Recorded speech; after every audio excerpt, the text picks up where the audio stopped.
Indian ಸಿನಿಮಾದಲ್ಲಿ ಅತ್ಯಂತ most weighted cinema ಅಂದರೆ ಅದು ರಾಮಾಯಣ ಭಾಗ 1. ಇದು ದಿನಕ್ಕೊಂದು ಹೊಸ ಹೊಸ ಸುದ್ದಿಗಳನ್ನು ಬಿಡ್ತಾ ಇದೆ ಮತ್ತು ಈ ಚಿತ್ರದ ಬಗ್ಗೆ ರಾಕಿಂಗ್ ಸ್ಟಾರ್ಸ್ ಯಶ್ ರಾವಣನ ಪಾತ್ರದಲ್ಲಿ ಕಾಣಿಸ್ಕೊಂಡ್ರೆ ರಣಬೀರ್ ಕಪೂರ್ ಅವರು ರಾಮನ ಪಾತ್ರದಲ್ಲಿ ಕಾಣಿಸ್ಕೊಳ್ತಾ ಇದ್ದಾರೆ. ಇದೆಲ್ಲ ನಮ್ಗೆ ಗೊತ್ತೇ ಇದೆ. ಆದರೆ ಈ ಇಬ್ಬರು ನಟರು ಒಂದೇ ವೇದಿಕೆಯಲ್ಲಿ ಕಾಣಿಸ್ಕೊತಾರೆ ಅಥವಾ ಒಂದೇ ಫ್ರೇಮ್ನಲ್ಲಿ ಕಾಣಿಸ್ಕೊಡ್ತಾರ ಅಂದರೆ ಅದು ಪಾರ್ಟ್ 1ರಲ್ಲಿ ಸ್ವಲ್ಪ ಕಷ್ಟ ಅಂತ ರಾಕಿಂಗ್ ಸ್ಟಾರ್ ಯಶ್ ಅವರೇ ಹೇಳ್ತಾರೆ. ಈ ಸುದ್ದಿ ತಿಳಿಯುತ್ತಿದ್ದಂತೆ ಅಭಿಮಾನಿಗಳಿಗೆ ಸ್ವಲ್ಪ ಬೇಜಾರು ಕೂಡ ಆಗಿದೆ. ತಮ್ಮ ನೆಚ್ಚಿನ ನಟರನ್ನು ಒಂದೇ ಸ್ಕ್ರೀನಲ್ಲಿ ನೋಡುವ ಸೌಭಾಗ್ಯ ಪಾರ್ಟ್ 1ರಲ್ಲಿ ಸ್ವಲ್ಪನೇ ಕಷ್ಟ ಆಗಿದೆ. ಈ ವಿಷಯವನ್ನು ಖುದ್ದಾಗಿ ರಾಕಿಂಗ್ ಸ್ಟಾರ್ ಯಶ್ ಅವರೇ ಒಂದು ಸಂದರ್ಶನದಲ್ಲಿ ಹೇಳ್ತಾರೆ. ನಾವಿಬ್ಬರೂ ತೆರೆ ಮೇಲೆ ಒಟ್ಟಿಗೆ ಕಾಣಿಸ್ಕೊಳ್ಳುವುದಿಲ್ಲ. ಈ ಸಿನಿಮಾ 2 ಭಾಗಗಳಲ್ಲಿ ಬರ್ತಾ ಇರೋ ಕಾರಣದಿಂದಾಗಿ ನಾವಿಬ್ಬರೂ ಈ ಪಾರ್ಟ್ 1ರಲ್ಲಿ ಮುಖಾಮುಖಿ ಆಗೋದು ಸ್ವಲ್ಪನೇ ಕಷ್ಟ ಅಂತ ಹೇಳಿದ್ದಾರೆ.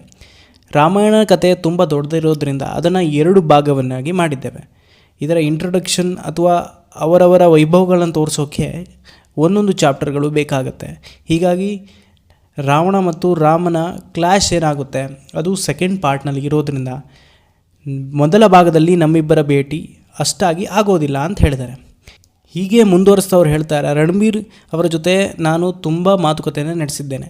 ತೆರೆ ಮೇಲೆ ಪಾರ್ಟ್ 1ರಲ್ಲಿ ನಮ್ಮಿಬ್ಬರ ದೃಶ್ಯ ಬರೆದಿದ್ದರೂ ಕೂಡ ನಾವು ಹಲವಾರು ಬಾರಿ ಭೇಟಿಯಾಗಿದ್ದೇವೆ.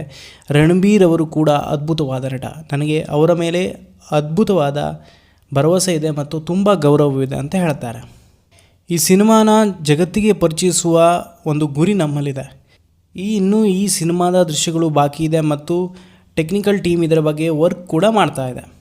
ಮತ್ತು ಚಿತ್ರತಂಡದ ಪ್ರಕಾರ ಈ ಮೊದಲ ಭಾಗ ರಾಮಾಯಣ ಮೊದಲ ಭಾಗ 2026ರ ದೀಪಾವಳಿ ಸಂದರ್ಭಕ್ಕೆ ವರ್ಲ್ಡ್ ವೈಡ್ ರಿಲೀಸ್ ಆಗುವ ಸಾಧ್ಯತೆ ಹೆಚ್ಚಾಗಿದೆ.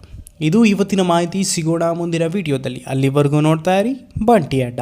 ಮಾಹಿತಿ ಮತ್ತು ಮನೋರಂಜನೆಗಾಗಿ ಬಂಟಿ ಅಡ್ಡ ಯಾವಾಗಲೂ ತಯಾರಿರುತ್ತೆ.